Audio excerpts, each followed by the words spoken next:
তো hello friends, Mrs Shah ব্লগে তোমাদের সবাইকে স্বাগত। আশা করি তোমরা ভালো আছো, ভালো থেকো, সুস্থ থেকো। তো আজকে আমি একটা ভিডিও এনেছি যেটা হচ্ছে শাকিব খানকে নিয়ে। তোমরা হয়তো জানো যে আসামটা হচ্ছে তোমাদের বাংলাদেশের খুবই পাশাপাশি। এই জন্য আসামে বাংলাদেশি নায়ক নায়িকাদের একটু দামটা বেশি, ওখানে বাংলাদেশের নায়ক নায়িকাদের ভালো করে চেনে জানে আর কি, ওদের কদরটা বেশি। তো 28শে ডিসেম্বর আসামের একটা প্রোগ্রামে শাকিব খানের আসার কথা ছিল। তা এটা আমি ফেসবুকে দেখলাম, ফেসবুকে অনেক ঘাঁটলাম, ঘেঁটে উঠে ফেসবুকে দেখছিলাম। তো ফেসবুকে দেখাচ্ছে শাকিব খান এসছে, হেলিকপ্টারে করে এসছে, অনেক দর্শক হয়েছে, খুব ভালো প্রোগ্রাম, খুব ভালো। আমি অনেক কিছু ফেসবুকে দেখছিলাম। তো হ্যাঁ, দর্শক প্রচুর হয়েছে, এটা আমিও শুনেছি, দর্শক প্রচুর হয়েছে, কিন্তু প্রোগ্রামটাই হয়নি। এটা অনেক ভেতরের খবর, ওখানে প্রোগ্রামটাই হয়নি। পাবলিক প্রোগ্রামটাকে পুরো ভেস্তে দিয়েছে, পাবলিক প্রোগ্রামটাকে পুরো জল ঢেলে দিয়েছে। ঠিক আছে, কারণটাও তোমাদেরকে পরিষ্কার করে বলছি। আসামে যেখানে প্রোগ্রামটা হওয়ার কথা ছিল, সেখানে প্রোগ্রামের টিকিট মূল্য ছিল 1000 টাকা, 700 টাকা, 500 টাকা।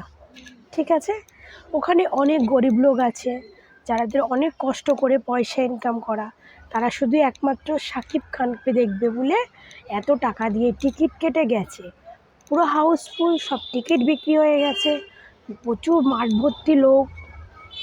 ভর্তি লোক শুধু বাংলাদেশে শাকিব খানকে দেখবে, সুপারস্টার শাকিব খানকে দেখবে।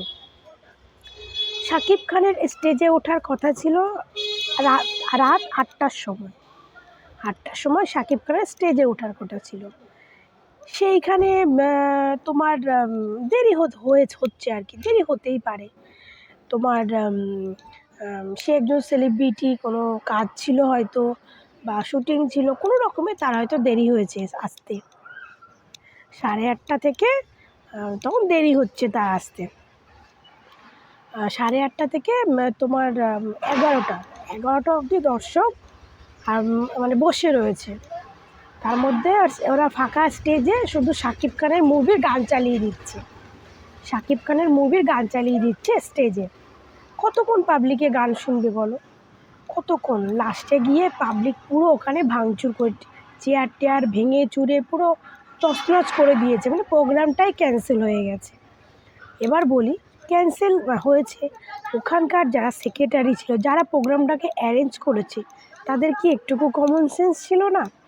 যে শাকিব খান হচ্ছে মেইন অ্যাক্টর, সেই হচ্ছে মেইন, সে আসবে, তাকে দেখতে দর্শক এসছে। তার আগে তো ছোটোখাটো প্রোগ্রাম রাখা উচিত ছিল, যেটা নর্মালি সব জায়গায় থাকে। একজন আমরা যাকে আসতে বলি সে তো আসবে, তার আগে পিছিয়ে আমরা অনেক প্রোগ্রাম, ছোটো ছোটো প্রোগ্রাম থাকে, নাচ গান অনেক কিছু হয়, সেইগুলো দিয়ে দর্শকটাকে আটকে রেখে দেয়। যাতে মাঠ ভর্তি যখন দর্শক থাকে, এইগুলো করে সেই দর্শকটাকে আটকে রেখে দেয়। কিন্তু ওখানে এগুলো কিছুই হয়নি, ওখানে পুরো স্টেজ ফাঁকা স্টেজে শাকিব খানের গান চালিয়ে দর্শককে বসিয়ে রাখছে। দর্শক কি বোকা? কতক্ষণ দর্শক বসে থাকবে ফাঁকা মাঠে? কতক্ষণ? শাকিব খানের আসতে দেরি হতেই পারে, ব্যস্ততা থাকতেই পারে, তা হয়তো কোথাও আটকে গেছে, হতেই পারে এটা। কিন্তু তোমরা তো ওখানে একটা অন্য ছোটোখাটো প্রোগ্রাম করতে পারতে, কোনো নাচ গান দর্শককে বসিয়ে রাখার জন্য। ওটা করেনি, 11টা অবধি পাবলিক বসে থেকে লাস্টে ওখানে ভাঙচুর তছনছ হয়েছে। এটা খুব ভেতর থেকেই আমি জেনেছি এটা হয়েছে, প্রোগ্রামটাই হয়নি। কিন্তু ফেসবুকে, ইউটিউবে দেখছি শাকিব খানের প্রোগ্রাম হয়েছে, খুব সুন্দর হয়েছে, অনেক কিছু ভাইরাল হচ্ছে। আদৌ কিন্তু প্রোগ্রামটা হয়নি, প্রোগ্রামটা ক্যান্সেল হয়ে গেছে। ঠিক আছে, প্রোগ্রামটা টোটালি ক্যান্সেল হয়ে গেছে। কারণ এখানে কিন্তু শাকিব খানেরও দোষ না, এখানে কিন্তু দর্শকেরও দোষ না, এখানে দোষ কার? ওখানকার কমিটি মেম্বারদের এটুকু বোঝা উচিত ছিল যে স্টেজে যে আসবে সে তো আসবেই, কিন্তু তার ফাঁকে দর্শককে বসিয়ে রাখার জন্য ছোট অন্য কোনো প্রোগ্রাম রাখতে পারত। কারণ সে একজন সেলিব্রিটি, তার আসতে দেরি হতেই পারে, কোনো কাজে আটকে গেছে হয়তো বা যে কোনো ইয়েতে হতে পারে, কিন্তু তাদের ফাঁকে ফাঁকে তো একটু প্রোগ্রাম অ্যারেঞ্জ করতে হবে যাতে দর্শককে বসিয়ে রাখা যায়। আমি এই ভিডিওটা বানালাম এই জন্যই, ফেসবুকে দেখছি এই প্রোগ্রাম হয়েছে, সেই ভালো হয়েছে, এই হয়েছে। আমার খবর প্রোগ্রামটা তো হয়নি, ঠিক আছে? কিন্তু এখানে দোষ কিন্তু শাকিব খানেরও না, দোষ কিন্তু দর্শকেরও না, দোষ হচ্ছে একমাত্র ওখানকার কমিটি মেম্বারদের। ঠিক আছে, ভাঙচুর হয়ে লাস্টে প্রোগ্রামটা ক্যান্সেল হয়ে গেছে। তো এখানেই ভিডিওটা শেষ করছি। তোমরা ভালো থেকো, সুস্থ থেকো।